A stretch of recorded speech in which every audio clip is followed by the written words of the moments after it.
Assalamu alaikum students.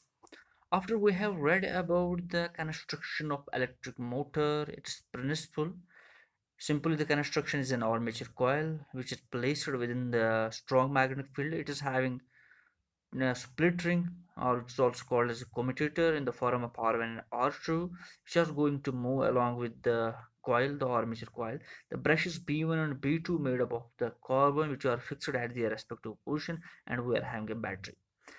Now, when the current flows in the circuit, the first diagram, when the current flows in the circuit, the current goes from this very positive side, it goes from A to B, B to C, C to D, and D to like this. So, if we are going to see, this is the direction of magnetic field, this is the direction of current. So, for the as this very coil, we will see AB is going to separately act as the limb AB is going to separately act as a conductor, BC as a conductor, CD as a conductor, AD as a conductor.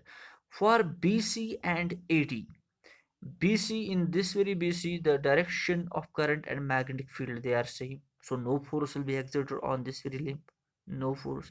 As well as DA, because the magnetic field is like this and current is like this. They are making an angle of 180. If theta is equal to 0 or theta is equal to 180, then there is no force. Force is equal to 0. So for limb BC, the theta is 0 because the magnetic field and current both are in the same direction. No force is acting on BC. At the same time, dA is the direction of current, and dA is opposite to the magnetic field, hence no current again in this. But at the same time, AB and CD, in the current is like this and the magnetic field is like this, they are making an angle of 90 degree. One is they are going to make an angle of 90 degree, so maximum force is going to activate. Now how we are going to find out the force on this very limb AB and CD? For that we have to use the Fleming's left hand rule, which states that you have to stretch the left hand such that what the this is the forefinger, it points in the direction of field, this is the field, and the central finger, it has to point in the direction of what, current, then this will give a direction of force. So I think this is the downward. So this is the direction of field, like this is the direction of current, upward for AB, and then thumb pointer downward, that is it will go downward or inward, it will go upward, it will go inward, it will go upward, outward, you will say outward. So it is going to move like this will come out, this will go down, this will come out, this will go down. It's going to move like this, anti-clockwise. This will go in, this will go up, this will go in, this will go up. It's going to move like this.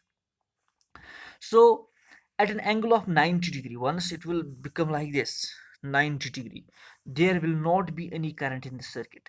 At an angle of 90 degree, no current in the circuit, no current will be in circuit, but it is going to still move because of inertia motion. And at an angle of 180, at an angle of 180, this very D is going to move here, then the second left slide, just once D is going to move here, then R2 is going to move, then this will be R2, then this will be R1, but this will be B1, this will be B2, and the direction of current is this. So at an angle of 180, there is change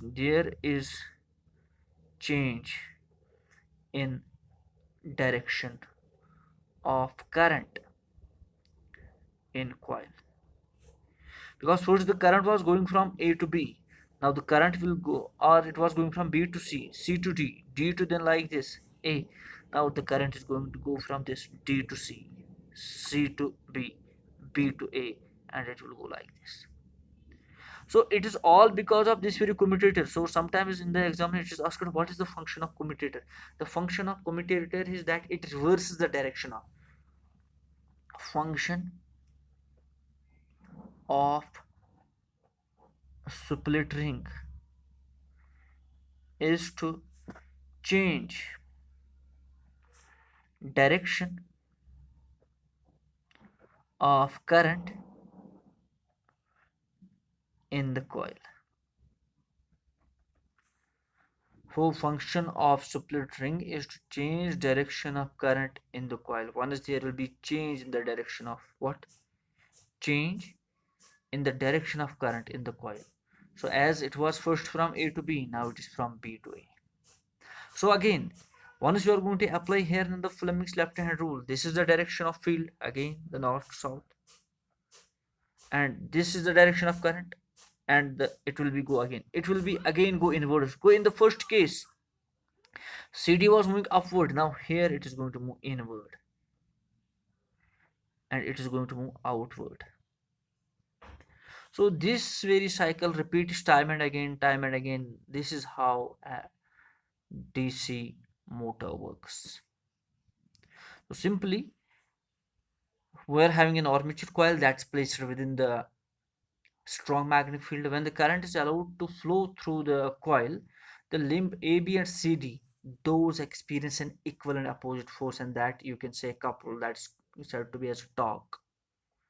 Torque means two equal and opposite forces. Whatever is the force acting on this, same is the force acting on this. So this goes inwards, this goes outwards. But this is in this very outward direction, this is inward direction.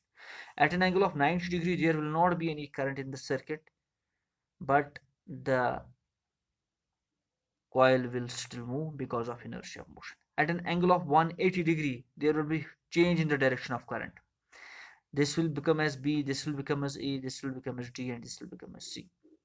Now again, by applying the Fleming's left hand rule, this very limb DC goes inwards and BA goes outward. There will be no force on CB and no force on DA because they are, one is in the parallel direction, CB is in the parallel direction to magnetic field, the current and the magnetic field, and AD is anti-parallel to in the direction of current in AD as well as this, those are anti-parallel. So this is all for today. This is how a DC motor works.